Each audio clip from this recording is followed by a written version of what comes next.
नमस्कार, मैं अर्चना गुप्ता आप सभी का न्यूज वन इंडिया में बहुत स्वागत करती हूं। बात करेंगे हरियाणा की। चंडीगढ़ में हरियाणा मंत्रिमंडल की बैठक हुई, जिसकी अध्यक्षता मुख्यमंत्री नायब सिंह सैनी ने की। चंडीगढ़ में आयोजित मंत्रिमंडल की बैठक में कई महत्वपूर्ण प्रस्तावों पर विचार विमर्श किया गया, जिसकी विस्तार से जानकारी हरियाणा के मुख्यमंत्री नायब सिंह सैनी ने दी। उन्होंने कहा कि सरकार की प्राथमिकता होती है कि जनता तक सभी सहूलियतें और योजनाएं पहुंचे।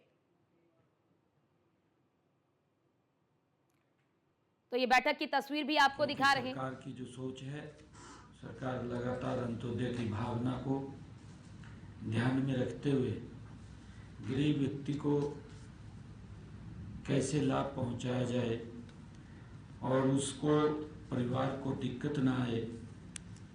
सरकार समय समय पर ऐसे अंत्योदय परिवारों को एक योजनाबद्ध तरीके से उनको लाभ पहुंचाती है। इसी दृष्टि को ध्यान में रखते हुए आज हमने जो योजना, ये दीनदयाल उपाध्याय अंत्योदय परिवार सुरक्षा योजना 1 अप्रैल 2023 से इसका शुभारंभ किया था, जो चलाई गई थी। लगातार लोगों तक इसका लाभ पहुंचाते हुए आज इस योजना के तहत 2286 ऐसे परिवार, जिनको 86 करोड़ 93 लाख रुपए की आज आर्थिक सहायता वो दी गई है। ये लाभ, क्योंकि परिवार के अंदर कोई प्रिंसिपल जो व्यक्ति है, जो कमाने वाला है, दुर्घटना का शिकार हो जाता है, परिवार के ऊपर एक दुखों का पहाड़ टूट जाता है। सरकार उसके साथ खड़ी होकर के परिवार को पीछे लाभ देने का काम करती है, ताकि परिवार को पीछे दिक्कत या समस्या ना आए।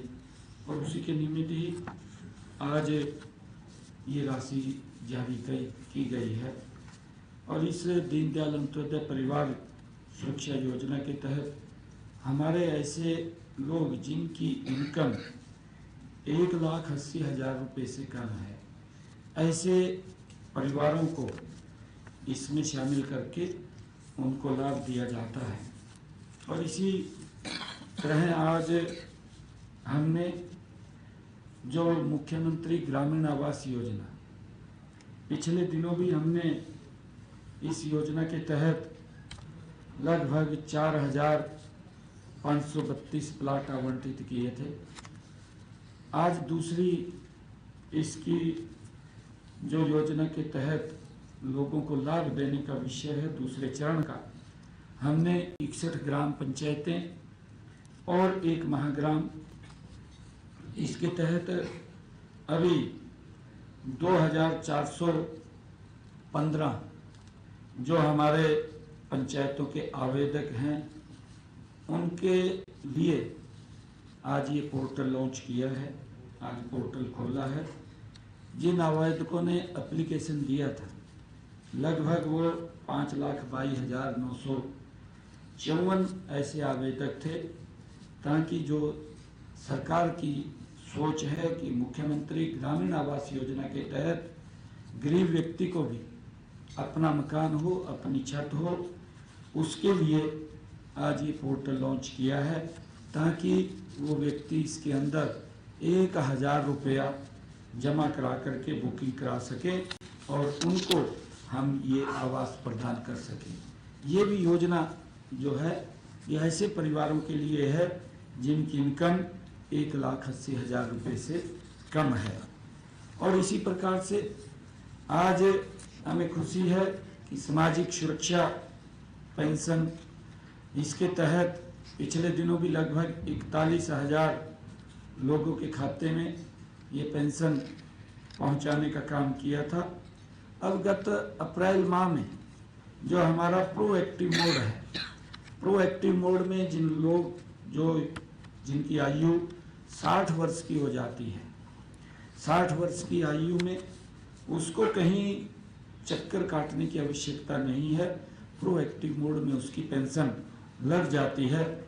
आज ऐसे अप्रैल माह के 24,695 नए लाभार्थी इस सामाजिक सुरक्षा पेंशन में जुड़े हैं, जिनको आज हमने उनके खाते में जो पैसा पहुंचा है, आज उनकी पेंशन लगी है।